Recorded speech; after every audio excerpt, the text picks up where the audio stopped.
London में 22 अक्टूबर को सोने का एक सिक्का नीलाम होने जा रहा है। यह सिक्का 1205 एडी के आसपास का है। मोहम्मद गौरी के ज़माने का है। भारत में मुस्लिम शासन की नींव मोहम्मद गौरी के टाइम से ही मानी जाती है और तभी से मुस्लिम शासकों का भारत में आने का सिलसिला भी शुरू हुआ है। तो ये जो सिक्का है इसका भारत से कनेक्शन है और ये लंदन में नीलाम हो रहा है। ये नीलामी जो है ये अंदाज़ा लगाया जा रहा है कि 2 लाख से लेकर 3 लाख पाउंड तक हो सकती है। अब अगर हम 2 लाख पाउंड को रुपए में कन्वर्ट करें तो ये हो जाता है 1 करोड़ 90 लाख से ज़्यादा, मतलब 2 करोड़ से लेकर 3 करोड़ रुपए तक में ये सोने का एक सिक्का बिक सकता है, इसकी नीलामी हो सकती है। और अब आइए हम बताते हैं कि आखिर इसका भारत से कनेक्शन क्या है। लेकिन उससे पहले हम आपको ये भी बताएं कि ये सिक्का है कितना बड़ा, इसका वजन कितना है, कितना सोना इसमें लगा हुआ है। ये सोने का सिक्का 46 मिलीमीटर यानी कि 1.5 इंच से थोड़ा सा बड़ा है और इसका जो वजन है वो है 45 ग्राम। ये उस जमाने का, अपने जमाने का इकलौता सिक्का बताया जा रहा है, इसलिए ये सिक्का बेहद दुर्लभ है, बेशकीमती है।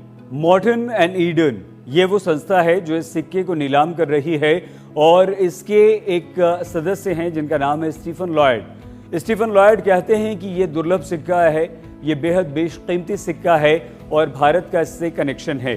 भारत का इससे रिश्ता ये है कि इसे भारत में लागू किया गया और भारत में ये सिक्का प्रचलन में था। भारत में ये सोने का सिक्का चला करता था, इसलिए इस सिक्के का भारत के लिए भी काफ़ी महत्व है क्योंकि उस ज़माने का ये इकलौता सिक्का इस समय बचा है। उस ज़माने में इस सिक्के को जिस व्यक्ति ने जारी किया था उसका नाम था मुइज़ अल-उद्दीन और मुइज़ अल-उद्दीन को भारतीय उपमहाद्वीप में मुस्लिम शासन की कई सदियों की नींव रखने का श्रेय भी जाता है। जबकि 597 ईस्वी और 598 ईस्वी साल के लिए गजना में सोने के सिक्के गढ़े गए थे और उनका वजन सतर्कता के साथ 10 मिथिकल, इस्लाम में ये वजन की मात्रा थी मिथिकल या दीनार रखा गया।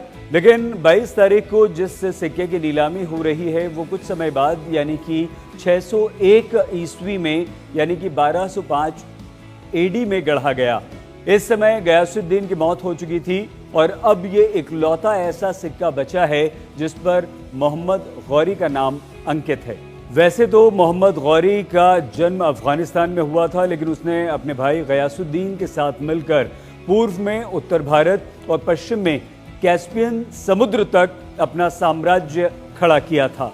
मोहम्मद गौरी का जो शासन था वो अफगानिस्तान, उत्तर भारत, पाकिस्तान, तुर्कमेनिस्तान, ताजिकिस्तान में फैला हुआ था। इस सिक्के का उत्पादन क्यों किया गया ये तो फिलहाल पता नहीं चल पाया है, ये ज्ञात नहीं है, इतिहास में भी इसका कोई उल्लेख नहीं मिलता है। लेकिन ये तय है कि 601 ईस्वी में इसका उत्पादन किया गया और ये गयासुद्दीन और उसके बाद मोहम्मद गौरी का जो शासनकाल था उस दौर की याद है और उस दौर में चलने वाले सिक्कों में सबसे महत्वपूर्ण ये सिक्का था।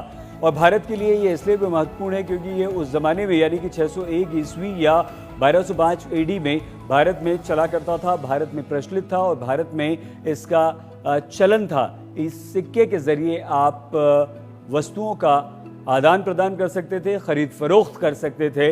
तो ये सिक्का इकलौता है, इसलिए इसकी नीलामी की जो कीमत रखी गई है, जो उम्मीद जताई जा रही है वो 2 लाख पाउंड से लेकर 3 लाख पाउंड तक हो सकती है और भारत से इसकी यादें